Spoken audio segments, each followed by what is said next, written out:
Di bawah jejak kaki kita, tersembunyi sebuah peradaban yang menentang segala hukum arsitektur yang kita kenal. Sementara manusia membutuhkan ribuan tahun untuk membangun kota metropolitan, makhluk-makhluk mungil ini telah mendirikan megastruktur yang jauh lebih efisien, lebih tangguh, dan lebih canggih tanpa bantuan alat mesin tunggal pun. Inilah dunia rahasia di balik butiran tanah yang sering kita abaikan. Sebuah kekaisaran bawah tanah yang luasnya menyamai kompleks olahraga raksasa, dibangun dengan presisi matematika yang melampaui logika insting belaka. Bersiaplah, karena hari ini kita akan membedah keajaiban konstruksi yang membuktikan bahwa mungkin semut adalah insinyur paling jenius yang pernah dilahirkan oleh evolusi bumi. Bayangkan sebuah struktur yang setara dengan gedung pencakar langit setinggi 1 km, namun dibangun ke arah inti bumi. Di kedalaman tanah Brasil, para ilmuwan pernah menemukan sisa-sisa sarang semut pemotong daun yang telah ditinggalkan. Untuk mengungkap skalanya, mereka memompa 10 ton beton ke dalam lubang-lubang tersebut. Hasilnya mengejutkan dunia, sebuah kota terlarang yang mencakup area seluas 50 meter persegi dan menembus 8 meter ke dalam tanah. Ini bukan sekedar lubang di tanah, ini adalah jaringan jalan raya, gudang logistik, dan ruang perawatan yang saling terhubung secara harmonis, memindahkan ribuan ton tanah hanya dengan kekuatan rahang dan kerjasama kolektif. Bagaimana jutaan individu yang masing-masing memiliki otak tak lebih besar dari sebutir pasir dapat bekerja secara sinkron tanpa mandor atau cetak biru? Inilah misteri besar biologi. Semut tidak menunggu instruksi dari ratu mereka. Sang ratu hanyalah mesin reproduksi, bukan penguasa militer. Mereka menggunakan fenomena yang disebut stigmergi. Setiap butiran tanah yang diletakkan oleh satu semut mengandung feromon yang memberikan petunjuk bagi semut berikutnya tentang apa yang harus dilakukan. Ini adalah bentuk komunikasi kimiawi yang menciptakan algoritma konstruksi alami, di mana struktur itu sendiri yang mendikte langkah pembangunan selanjutnya, menciptakan simfoni kerja yang tanpa cacat. Membangun di bawah tanah adalah tantangan fisik yang mematikan. Tekanan tanah bisa menghancurkan struktur apapun yang tidak stabil. Namun, terowongan semut hampir tidak pernah runtuh. Rahasianya terletak pada pemahaman mereka yang luar biasa tentang distribusi beban. Semut secara naluriah memilih butiran tanah dengan tekstur tertentu dan mengaturnya sedemikian rupa sehingga menciptakan efek lengkungan atau arch effect. Struktur melengkung ini mendistribusikan berat tanah di atasnya ke sisi-sisi terowongan, mirip dengan cara orang Romawi kuno membangun jembatan batu. Tanpa semen, tanpa baja, mereka menciptakan terowongan yang mampu menahan beban ribuan kali berat tubuh mereka sendiri. Di kedalaman 8 meter, oksigen adalah komoditas langka, dan karbon dioksida dapat menjadi racun yang mematikan bagi jutaan penghuni sarang. Namun, semut telah memecahkan masalah ventilasi ini jauh sebelum manusia menemukan sistem AC. Mereka membangun menara-menara kecil di permukaan dengan struktur pori yang spesifik. Perbedaan tekanan udara antara permukaan dan kedalaman sarang menciptakan aliran angin pasif. Udara segar ditarik masuk melalui terowongan pinggiran, sementara udara panas dan CO2 dibuang melalui cerobong pusat. Ini adalah sistem pernapasan pasif yang memastikan setiap sudut sarang hingga ke ruang terdalam selalu memiliki kualitas udara yang optimal. Stabilitas suhu adalah kunci bagi kelangsungan hidup larva dan pertumbuhan jamur yang mereka konsumsi. Tanah di sekeliling sarang berfungsi sebagai isolator termal alami, namun semut melakukan lebih dari itu. Mereka secara aktif memindahkan material atau menutup lubang-lubang tertentu untuk menjaga suhu interior tetap konstan pada kisaran 25 hingga 30 derajat Celcius, meskipun suhu di permukaan sedang membeku atau terpanggang matahari. Mereka adalah pengatur termostat biologis yang handal, mengubah konfigurasi sarang mereka setiap jam untuk merespons perubahan cuaca di dunia atas, menciptakan mikroklimat yang sempurna bagi ekosistem internal mereka. Beberapa spesies semut, seperti semut pemotong daun, bukan sekedar pembangun, mereka adalah petani pertama di planet ini. Di dalam ruang-ruang khusus yang luas, mereka mengelola kebun jamur raksasa. Jamur ini adalah satu-satunya sumber makanan mereka, dan ia memerlukan kondisi yang sangat spesifik untuk tumbuh. Ruang-ruang ini dibangun dengan drainase yang luar biasa agar tidak tergenang air, namun tetap menjaga kelembapan tinggi. Semut memotong daun bukan untuk dimakan, melainkan sebagai pupuk bagi jamur mereka. Ini adalah bentuk simbiosis industri, di mana arsitektur sarang disesuaikan sepenuhnya untuk mendukung keberlangsungan hidup organisme lain yang menjadi sumber energi mereka. Di kota berpenduduk jutaan jiwa, limbah dapat menyebabkan wabah penyakit yang memusnahkan populasi dalam sekejap. Semut memahami resiko ini dengan sangat baik. Mereka membangun ruang khusus di bagian paling bawah atau terjauh dari sarang yang berfungsi sebagai tempat pembuangan sampah atau septic tank. Di sini, sisa-sisa jamur yang mati dan bangkai semut dibuang.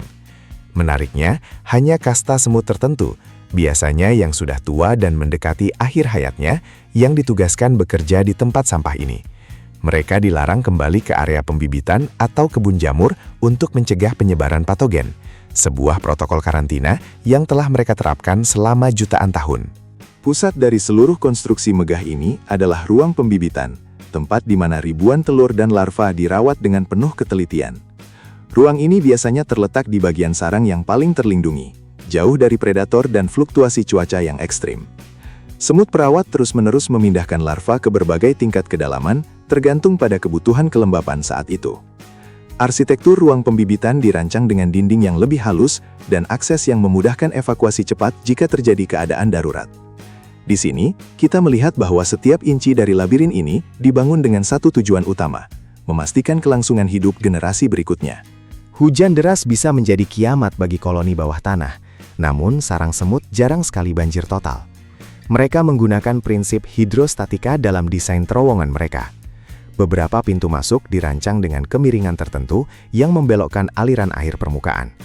Selain itu, tekstur tanah di sekitar lorong utama dibuat lebih padat untuk bertindak sebagai penghalang rembesan. Jika air berhasil masuk, ada ruang-ruang penampung di tingkat paling bawah yang berfungsi sebagai sumur resapan, membiarkan air terserap ke dalam tanah lebih dalam tanpa merusak area vital sarang. Ini adalah teknik drainase perkotaan yang sangat maju dalam skala mikroskopis. Sarang semut bukan hanya rumah, tapi juga benteng pertahanan. Pintu masuk sarang seringkali sempit dan berliku, menciptakan titik hambat atau choke points, di mana tentara semut dapat dengan mudah menghentikan invasi predator seperti laba-laba atau koloni semut rival. Jika bagian sarang mengalami kerusakan akibat injakan hewan besar atau penggalian, tim perbaikan bereaksi dalam hitungan detik. Mereka menggunakan campuran liur dan tanah yang mengeras menjadi material mirip beton biologis untuk menambal kebocoran. Kekuatan struktural ini memungkinkan sarang bertahan selama puluhan tahun, bahkan melampaui usia individu-individu yang membangunnya. Sistem transportasi di dalam sarang semut adalah keajaiban logistik. Terowongan utama dibuat lebih lebar untuk memungkinkan arus lalu lintas dua arah, mirip dengan jalan tol manusia. Ada jalur cepat bagi semut yang membawa beban berat seperti potongan daun, dan jalur lambat bagi mereka yang kembali dengan tangan kosong. Persimpangan diatur sedemikian rupa untuk meminimalkan kemacetan. Penelitian menunjukkan bahwa tata letak terowongan ini secara matematis mengoptimalkan jarak tempuh dan konsumsi energi. Dengan kata lain, semut telah memecahkan masalah efisiensi transportasi yang masih membuat para insinyur sipil kita sakit kepala hingga saat ini. Dalam konstruksi yang begitu masif, keamanan adalah prioritas utama. Kasta prajurit dengan kepala yang jauh lebih besar dan rahang yang kuat bukan hanya penjaga gerbang. Mereka juga berperan dalam fasa konstruksi tertentu, seperti memindahkan rintangan yang terlalu keras bagi pekerja biasa. Namun peran utama mereka tetaplah pertahanan statis. Beberapa spesies semut memiliki prajurit dengan kepala berbentuk piring yang berfungsi sebagai pintu hidup, menutup lubang masuk dengan kepala mereka sendiri. Arsitektur sarang disesuaikan dengan anatomi mereka, memastikan bahwa setiap celah masuk memiliki ukuran yang pas untuk segel biologis ini. Salah satu aspek paling mengesankan dari konstruksi ini adalah keberlanjutannya. Sarang semut tidak menghasilkan limbah yang merusak lingkungan. Sebaliknya, mereka adalah mesin pengolah nutrisi bagi tanah. Dengan memindahkan tanah dari kedalaman ke permukaan, semut membantu aerasi tanah dan mencampurkan bahan organik, yang pada gilirannya menyuburkan tanaman di sekitarnya. Seluruh kota bawah tanah ini dijalankan hanya dengan energi kimia dari makanan yang mereka kumpulkan, tanpa emisi karbon atau polusi. Ini adalah model kota hijau yang sebenarnya, sebuah sistem sirkular sempurna yang telah berjalan selama jutaan tahun tanpa merusak planet. Keajaiban ini tidak muncul dalam semalam. Ini adalah hasil dari 140 juta tahun uji coba evolusi. Semut purba memulai dengan lubang sederhana di tanah, namun seleksi alam menyaring mereka yang membangun lebih baik. Mereka yang mampu mengelola suhu bertahan lebih lama, mereka yang memiliki sistem ventilasi yang baik, dapat memiliki koloni yang lebih besar. Seiring waktu, Insting konstruksi ini terukir dalam kode genetik mereka. Apa yang kita lihat hari ini adalah puncak dari teknik sipil biologis, sebuah bukti bahwa kecerdasan tidak selalu membutuhkan otak yang besar, melainkan algoritma kolektif yang terasah oleh waktu. Jika kita membandingkan skala sarang semut dengan teknologi manusia, kita akan merasa sangat kecil. Sebuah sarang semut dewasa bisa menampung populasi yang setara dengan penduduk London atau New York, namun dengan efisiensi energi yang jauh lebih tinggi. Manusia memerlukan alat berat, komputer super, dan energi listrik yang masif untuk membangun sesuatu yang setara. Semut melakukan semuanya hanya dengan komunikasi kimia dan kerja keras yang tak henti. Fenomena ini membuat para ilmuwan mulai mempelajari swarm intelligence untuk diterapkan pada robotika dan desain perkotaan masa depan, berharap bisa mencuri sedikit rahasia dari para master bawah tanah ini. Kecanggihan sarang ini membawa kita pada pertanyaan filosofis. Di mana letak kecerdasan itu sebenarnya? Apakah ia ada pada individu semut?